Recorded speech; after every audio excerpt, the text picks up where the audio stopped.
ఆదిలాబాద్ జిల్లా తలమడుగు మండలంలో కురిసిన అకాల వర్షంతో నష్టపోయిన రైతులను ఆదుకుంటామని కాంగ్రెస్ ఎంపీ అభ్యర్థి ఆత్రం సుగుణక్క తెలిపారు. కాంగ్రెస్ నాయకులతో కలిసి తలమడుగు మండలంలోని జెరీ, పోనగూడ, మందగూడ గ్రామాల్లో అకాల వర్షంతో దెబ్బతిన్న ఇళ్లను పరిశీలించారు. ఇళ్లు కూలిపోయి నష్టపోయిన రైతుల కుటుంబాలకు ప్రభుత్వం తరపున ఇందిరమ్మ ఇళ్లను మంజూరు చేసి ఆదుకుంటామని భరోసా ఇచ్చారు.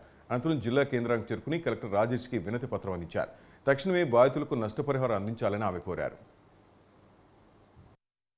మండలంలో నిన్న జరిగినటువంటి వడగాళ్ళ బీమత్సవం వల్ల మరి దాదాపుగా స్తంభాలు ఇండ్లపైన పడిపోవడం, చెట్లు కూడా ఇండ్లపైన పడిపోవడం, ఇండ్ల పైకప్పులు కూడా లేచిపోయి చాలా వాళ్ళ ఇంట్లో ఉన్నటువంటి రోజువారీ తినేటువంటి ధాన్యం కావచ్చు, వాళ్ళు ఉంచుకున్న సంవత్సరం తరబడి ఉంచుకున్నటువంటి ధాన్యం కావచ్చు పూర్తిగా తడిచి ముద్దయిపోయి మరి వాళ్ళకు ఈరోజు తిందామంటే తిండి లేకుండా, నీళ్లు తాగదామంటే కరెంటు కూడా లేనటువంటి పరిస్థితుల్లో ఈ దాదాపుగా తలమడుగు మండలంలో ఆదివాసీ గ్రామాలు 5 గ్రామాలు మరి నిన్నటి బీమత్సవానికి ముప్పుకు గురవడం జరిగింది. అందులో దాదాపు ఒక 28 ఇండ్లు అయితే పూర్తిగా ధ్వంసం అవ్వడం అనేది జరిగింది. మరి అక్కడ కొన్ని చింతను కూడా కావచ్చు, కొన్ని విలేజెస్లలో పంచాయతీ సెక్రటరీ కూడా మాతోటి వచ్చి మరి రిపోర్ట్ తయారు చేసుకోవడం అనేది జరిగింది. ఎంఆర్ఓ గారికి, కలెక్టర్ గారికి కూడా ఈ రిపోర్టు అందిస్తాం. అదేవిధంగా కలెక్టర్ ఐటీడీఏ పీఓ గారితో కూడా మేము మాట్లాడడం జరిగింది. సానుకూలంగా స్పందించారు. తప్పకుండా నష్టపరిహారం అందిస్తామనేటువంటి విషయాన్ని కూడా వాళ్ళు చెప్పడం అనేది జరిగింది. గతంలో కూడా ఇలాంటి సంఘటన జరిగినప్పుడు ఐటీడీఏ నుంచి ఆదివాసులు కాబట్టి వాళ్లకు నష్టపరిహారాన్ని కూడా అందించారు.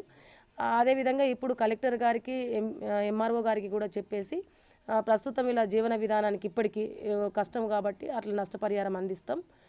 వాళ్ళకి మా గవర్నమెంట్, కాంగ్రెస్ గవర్నమెంటు తప్పకుండా వాళ్లకు ఇంద్రమ్మ ఇండ్లు కూడా శాంక్షన్ చేయడం అనేది జరుగుతుంది.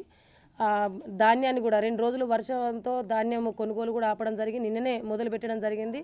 అదేవిధంగా గౌరవనీయులు రేవంత్ రెడ్డి గారు ఎట్లా ధాన్యం తడిసి ముద్దయినటువంటి ధాన్యమైనా సరే రైతులకు నష్టం జరగకుండా పూర్తిగా ఆ ధాన్యాన్ని కొనుగోలు చేసుకుంటాం మేము అనేటువంటి విషయాన్ని కూడా చెప్పడం జరిగింది. తప్పకుండా కొనుగోలు చేసి రైతులను ఆదుకునేటువంటి బాధ్యత కాంగ్రెస్ ప్రభుత్వం తప్పకుండా తీసుకుంటుంది. అందుకే మేమందరం కూడా ఉమ్మడిగా దాదాపుగా బోత్ ఇన్ఛార్జి ఆడి గజేందర్ గారు, జెడ్పీటీసీ మన గోక గణేష్ రెడ్డి గారు, ఎంపీపీ గారు, ఇక్కడ స్థానికులు మేమందరం కూడా వచ్చి అందరం కూడా ఉమ్మడిగా వచ్చి మేమంతా కూడా పరిశీలన చేయడం అనేది జరిగింది. అది పూర్తి స్థాయిలో వాళ్ళకు అందే విధంగా కూడా చూసేటువంటి బాధ్యత కూడా తీసుకుంటాం.